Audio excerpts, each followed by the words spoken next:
Olá, pessoal, sejam bem-vindos ao nosso podcast Papo Legal. Everton Cavazano aqui comigo para mais um episódio interessante aqui, né? Porque isso também foi pauta de aluno. O professor, o senhor fala para todos os professores que entram na sala de aula e fala para a gente assim, tem que estudar, tem que estudar, tem que estudar.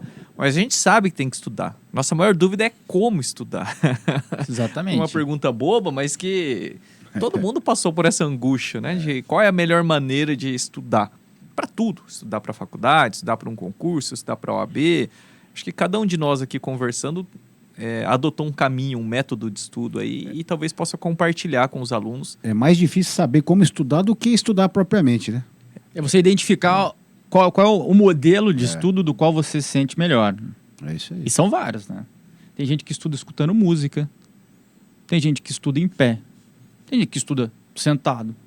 Visual, né? Muitas vezes eles fazem aqueles Exatamente. gráficos, Escrevendo. quadros sinópticos. Outros só escutando. Então tem N fatores.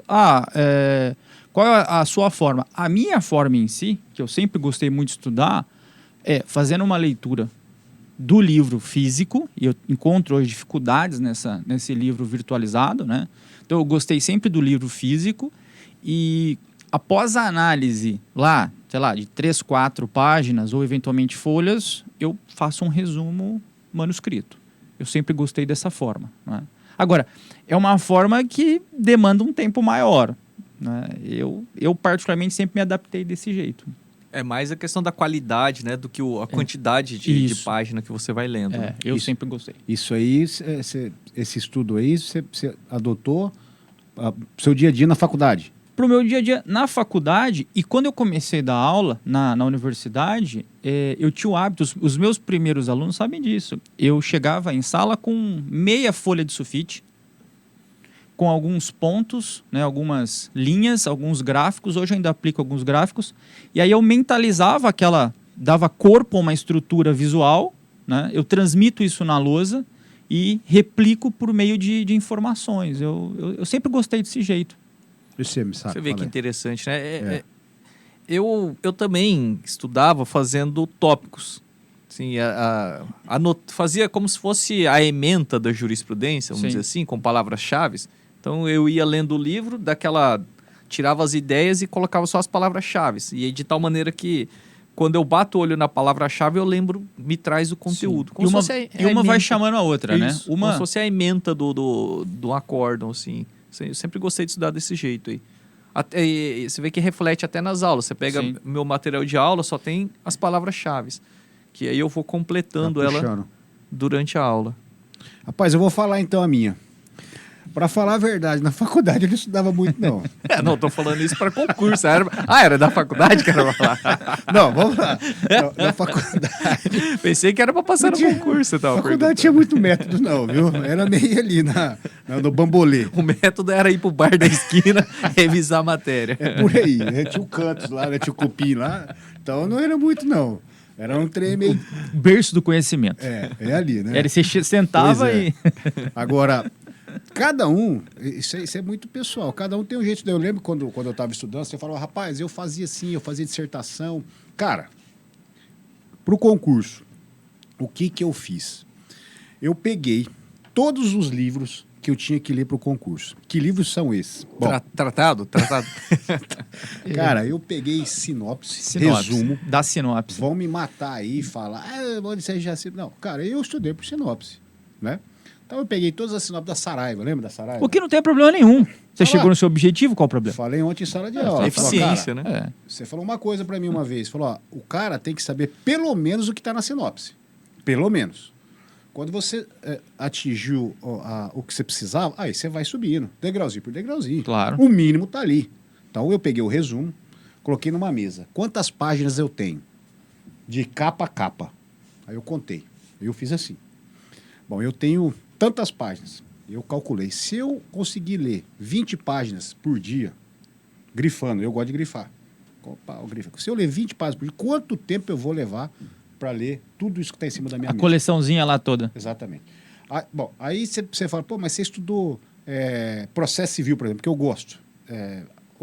Só processo civil até esgotar, ou você foi pulando constitucional, administrativo? Não. Eu Eu não me adaptei com essa leitura de disciplinas puladas. Não. Segmentado. Não. Você levou uma até o Eu final. levei uma até o final. Ah, é? Você chegava até o final, depois você... Exatamente. Então eu calculei, por exemplo, a sinopse de processo civil tinha 200 e poucas páginas. Eu calculei, lia ela. 10 dias lá, velho. 10 dias eu tinha que ler. 10 dias. Mas se eu não li 30 dias, se vira. Você vai ter que ler 60 no outro dia. Certo. Senão, era a meta. Então, concomitante, eu também lia a lei seca. Aí eu pegava Código Civil. Quantos artigos? 2.000 e pouco. Quantos artigos eu vou ler por dia junto com a sinopse? Eu vou ler 100 artigos por dia. Então, 100 tal, e em um mês eu li o Código Civil. Eu acho que o concurseiro, ele tem que pensar, eu tenho que ler pelo menos toda a legislação, pelo menos uma vez. Toda. Então, eu calculei. Então, eu fui fazendo metas. Tinha sábado, tinha domingo, pauleira. A hora que eu acabava de ler uma sinopse, eu deixava reservada. E partia para a revisão dela quando? Num dia que eu estava mais cansado. Domingo. Já estava grifadinha, tal. E aí eu seguia. Então eu calculei, lendo tudo isso, que eu levaria 1 ano para ler todo o edital. Todo edital, isso que eu ia te perguntar. Todo. Então você olhou o edital, X folhas, 1 ano. X páginas, 1 ano. tantas por dia. Estudando, eu não conseguia estudar mais que isso, porque eu trabalhava aqui em Araçatuba e morava em Buritama. Então eu viajava. Cara, eu ia estudar 2 horas, 2 horas e meia por dia. Aproveitava todo esse momento para ler essas páginas. Então eu calculei. Em 1 ano, eu tinha lido todo o edital. A minha sinopse estava grifadinha. Legal. Com o campo. Eu sempre falo, a primeira leitura é uma análise de terreno. Né? Aqui está um conceito, aqui estão as divisões. Então eu deixava, poxa, aqui eu já sei. E o meu código já estava também grifadinho, tal. Todas as leis estavam do edital já estavam lidas. Então, depois que eu fui para a segunda leitura, eu reduzi o tempo para metade. Se eu demorava 1 ano, eu já estava caindo para 4, 5 meses. Sim. Para a segunda leitura. Eu já estava revisando, tal. E junto com isso também, visando ao meu concurso, que era a segunda fase, eu também fazia as dissertações nos sábados. A nossa prova antigamente era dissertação de penal e de civil. Concurso de delegado tem que fazer formular um inquérito, eu fazia essa questão prática nos dias que eu estava também com o saco cheio. Então, cara, foi assim. Foi mais eu tentei otimizar. É uma metodologia. Metodologia. Porque eu falei, era mais difícil. O Misaka é gênio. Ele tem o jeito dele lá. Ele nem estudou, Não, na verdade, você tá né? louco. Ele não estudou. Não. Passou, não. O cara... Mas então, ele tinha o jeito dele, você teve o seu, o meu, eu fiz isso. É interessante.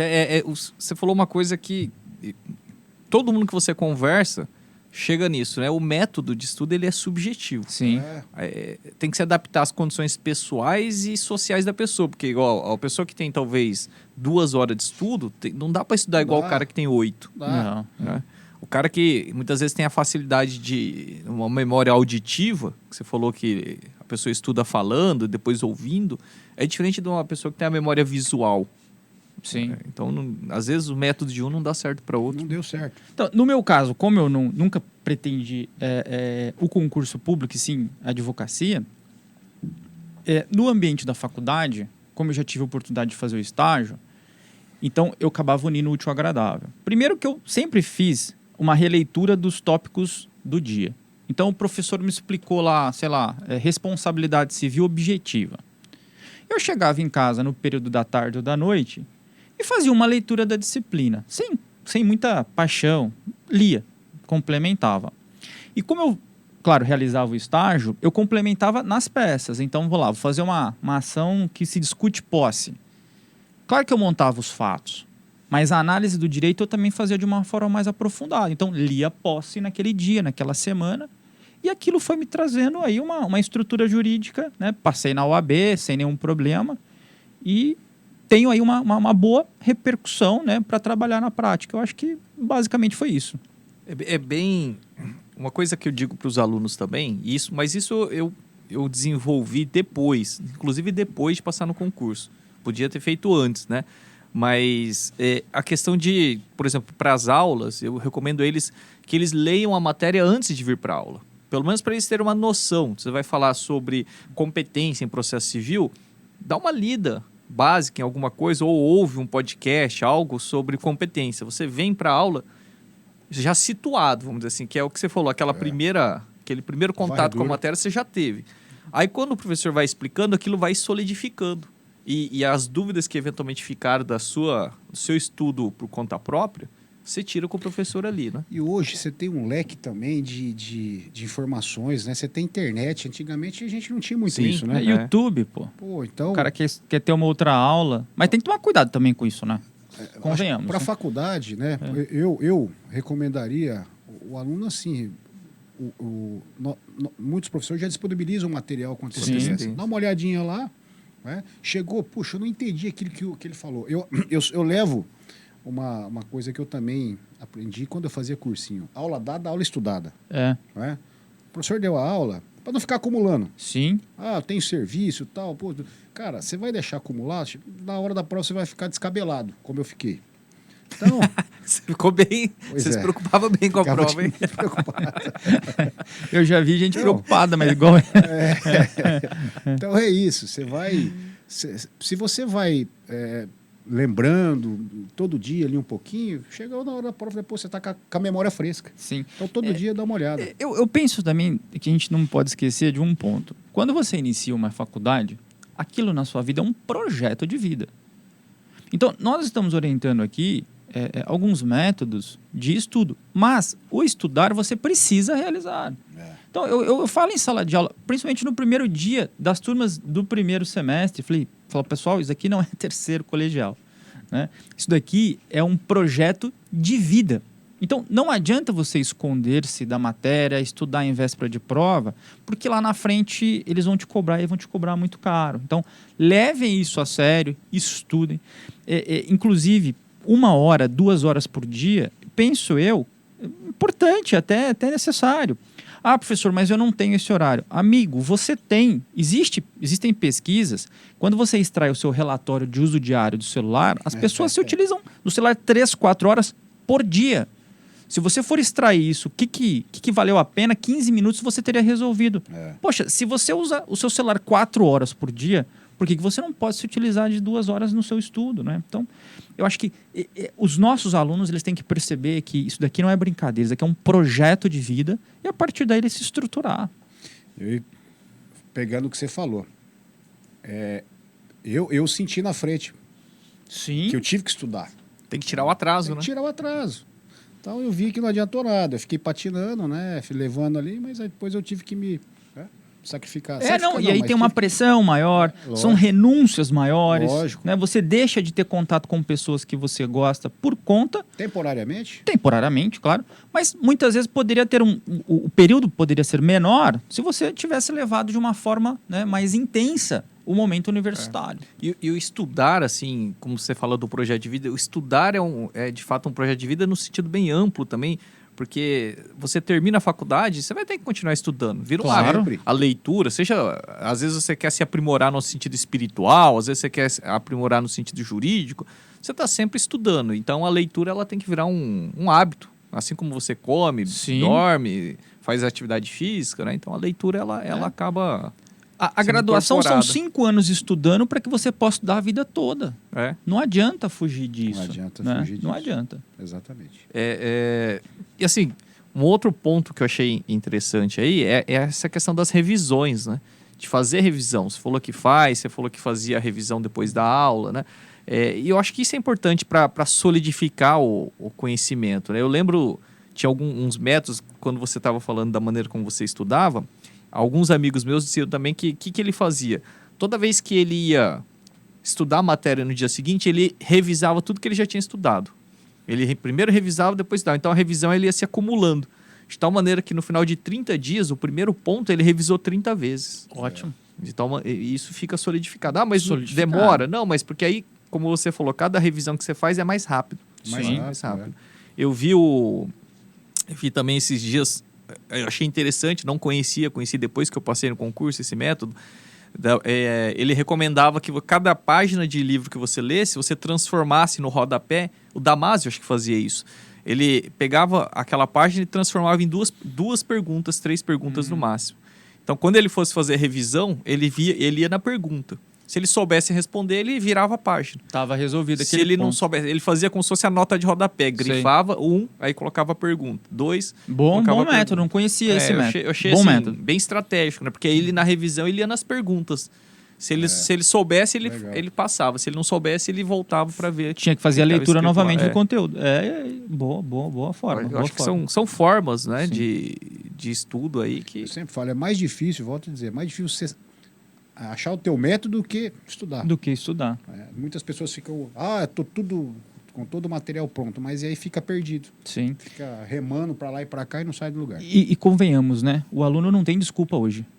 Na nossa época, né? É chato falar nossa época, mas na nossa época, muitas vezes a biblioteca física não tinha quantidade suficiente de obras. Os livros, assim como nos dias de hoje, são livros caros. Né? Então a gente muitas vezes precisava ficar na fila do livro. Hoje, puxa. Biblioteca digital. Biblioteca virtualizada. Amigo, tem tudo ali. YouTube. Numa quantidade intensa, né? Bons sites de artigos, né? Sites de boa referência, né? Então hoje O conhecimento ele está muito acessível. Está né? muito acessível. Aí em contrapartida a gente encontra essa questão do tempo, mas é o que você falou. Depende. Tempo é uma questão de preferência. O que você está dando preferência aí na sua vida? Ficar 4 horas no celular, ficar 2 horas conversando? Né? Essa semana eu comentei com os alunos, falou, se vocês se organizarem, coloca a leitura como um hábito do seu dia a dia, começa com 1 página, 2, faz um cronograma de tudo que você tem que fazer no dia a dia, das suas prioridades. Até brinquei com eles, falei, dá tempo de fazer tudo que vocês precisam fazer, ainda sobra tempo para falar mal dos outros. Sim. Bem organizado, dá tempo de tudo isso. Né? Mas é verdade. Questão de se organizar, exatamente. Muito bom. Não dá pra gente falar assim, existe um método infalível. Né? O cara precisa se arriscar, ele precisa entrar e testando os métodos. Esse aqui deu certo, esse aqui não deu, só assim, porque é subjetivo. Se existisse uma fórmula, o cara tava rico. Não precisava a certeza é que você precisa estudar. Ainda mais no mundo de hoje. Essa é a grande certeza. Aí, né? O como tá aí, para você descobrir. Muito bom. É isso aí. Então, pessoal, foi mais um episódio hoje aí do nosso podcast Papo Legal. Se inscrevam aí no nosso canal, acompanhem aí e vejam, todos esses episódios aqui são sugestões de alunos. Então, se eventualmente você se animar aí, entre em contato com a gente, manda a sugestão aí daquilo que você gostaria de ouvir aqui, tá bom? Até mais. Valeu, Grande gente. abraço. Um abraço. Valeu.